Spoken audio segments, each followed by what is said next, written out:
दोस्तों, इस वक्त की एक बहुत बड़ी खबर आ रही है। भारत के पड़ोसी देश नेपाल में अराजकता का माहौल पैदा हो गया है। अराजकता का मतलब यह नहीं सिर्फ बवाल हो रहा है, उत्पात हो रहा है, बल्कि संसद तक पहुंच गए हैं। किस तरह से उत्पातियों ने पूरे संसद को घेर लिया, किस तरह के हालात वहां बने हुए हैं। क्या ये बांग्लादेश और श्रीलंका जैसे हालात नेपाल में बनने जा रहा है? एक एक आपको तस्वीर दिखाने जा रहा हूं। वजह क्या थी वो आपको दिखाऊंगा, और फिलहाल नेपाल कैसे थर्रा उठा है इन बवाल उत्पात से, वो तमाम चीजें दिखाने जा रहा हूं। नमस्कार, मैं हूं प्रज्वल गौतम और आज आपको दिखाने जा रहा हूं अंतरराष्ट्रीय स्तर पर किस तरह से एक एक देश में गृह युद्ध जैसे हालात क्यों बन रहे हैं। गृह युद्ध जैसे हालात का शब्द का इस्तेमाल मैं क्यों कर रहा हूं अभी आपको समझ में आ जाएगा। सबसे पहले ये वीडियो देखिए, अब तक की सबसे भयानक वीडियो मानी जा रही है। भारी तादाद में लोग जुटे हैं। ये देखिए, नीचे लोग खड़े हुए हैं, ये एक एक करके संसद की दीवार पर चढ़ते हुए और छत पर पहुंच गए। ये क्यों आए हैं सारे के सारे लोग मैं बताऊंगा, लेकिन फिलहाल तस्वीर देखिए आप। तो ये तस्वीर निकल कर आई नेपाल की राजधानी काठमांडू में जनजट प्रदर्शनकारियों ने संसद भवन के गेट नंबर 2 के पास आग लगा दी। अचानक हुए प्रदर्शन और सुरक्षा तैयारियों की कमी के चलते मामला बिगड़ा, अब सेना के हवाले है। यही हालात आपको याद होगा कि बांग्लादेश में बने थे। पहले एक प्रदर्शन शुरू हुआ था और प्रदर्शन देखते ही देखते बवाल में तब्दील हुआ, और उसके बाद प्रधानमंत्री आवास में घुस गए थे। क्या क्या हुआ था और तख्ता पलट हो गया था। और वही हालात श्रीलंका में थे। श्रीलंका में भी आरोप था कि राजनीतिक अस्थिरता है। अस्थिरता के साथ साथ जो पेट्रोल डीजल के दाम से लेकर महंगाई, भ्रष्टाचार, तमाम चीजें हो रही हैं। वहां पर भी तख्ता पलट हुआ था। अब यही स्थिति नेपाल के अंदर बनती हुई नजर आ रही है। दरअसल शुरुआत में ये प्रदर्शनकारी मुट्ठीभर थे, इन्हें तब रोक लिया जाता तो बात अलग थी, लेकिन अब हालत यह है कि जनजट प्रदर्शनकारियों ने संसद को घेर लिया है। देखिए, बेतहाशा भीड़ आपको यहां पर नजर आएगी। बेतहाशा भीड़, क्या क्या वहां पर किया जा रहा है तमाम चीजें दिखाऊंगा मैं, लेकिन फिलहाल ये देखते चलिए। बेतहाशा भीड़, ये कहां बढ़ रहे हैं, कहां जा रहे हैं, दिखा रहा हूं।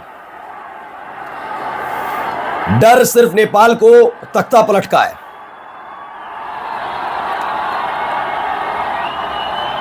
देखिए, हुजूम का हुजूम चल पड़ा है, एक तरफ ही जा रहा है। जहां तक आप नजर डालेंगे लोग ही लोग नजर आएंगे।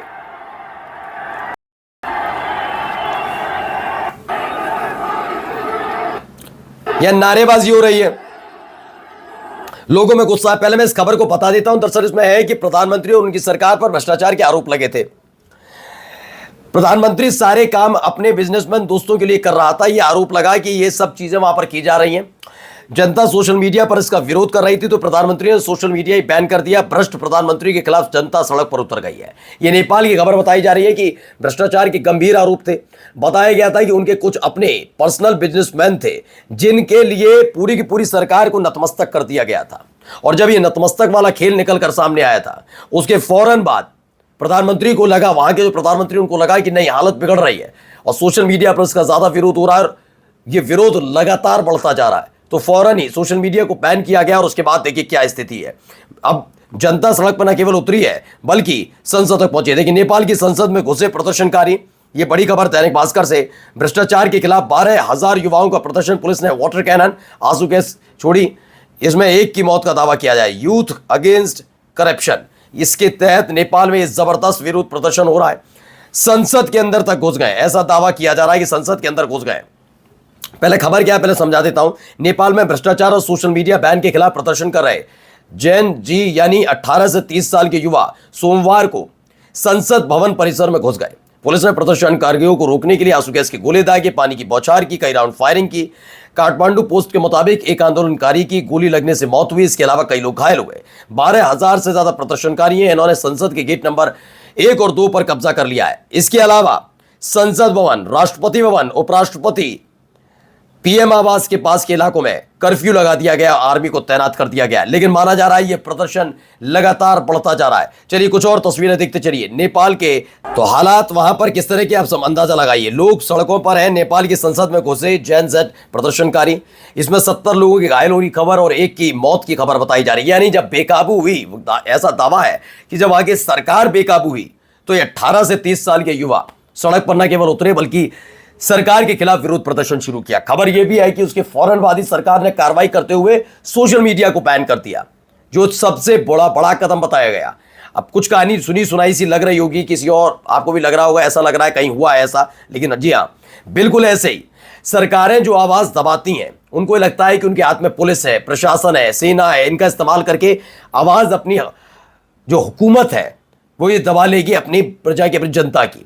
लेकिन क्या ये रियाया की आवाज को दबाना इतना आसान है? ये आप कम से कम बांग्लादेश से सीख सकते थे, आप श्रीलंका से सीख सकते थे। मैं ये नहीं कह रहा कि वहां प्रदर्शन क्यों हुए, किस लिहाज से हुए, सही हुए, गलत हुए, ये अलग मसला हो सकता है। लेकिन फिर भी मैं कह रहा हूं कि कभी भी कोई भी हुकूमत होती है उसे बात सुननी चाहिए, उसे ये नहीं कहना चाहिए कि नहीं भाई हमने जो कहा वो बिल्कुल सटीक है। और यही एक वजह है जिसके चलते आपने देखा होगा कई देशों में इसीलिए तख्ता पलट होता रहा है। तख्ता पलट जब हालात बिगड़ जाते हैं तो ऐसे ही होता है। वो बात अलग है कि आरोप लगातार लगाए जाते हैं कि बाहरी ताकतें फंडेड कर रही हैं, फंड देती हैं, तुम्हें पैसा देती हैं, इसलिए तुम देश की सरकार के खिलाफ कर रहे हो, जबकि ऐसा सिर्फ इतना नहीं होता। मुद्दा जो है वो भ्रष्टाचार का मुद्दा नेपाल की सरकार समझ नहीं पाई।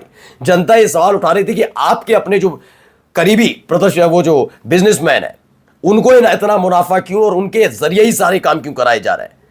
इसका जब विरोध होना शुरू हुआ तो सोशल मीडिया बैन किया और उसके बाद की तस्वीर तो मैं आपको दिखा ही रहा हूं। देखिए एक और वीडियो देखिए कैसे वहां पर लोग चढ़ गए, कितनी तादाद में लोग उतरे हुए। तो देखिए सोशल मीडिया हुआ बैन तो संसद भवन में घुसे युवा, लोगों में नाराजगी है। एनडीटीवी की खबर है, सोशल मीडिया बैन करते ही ये सब कुछ अफरा तफरी का आलम वहां पर देखने को मिल रहा है।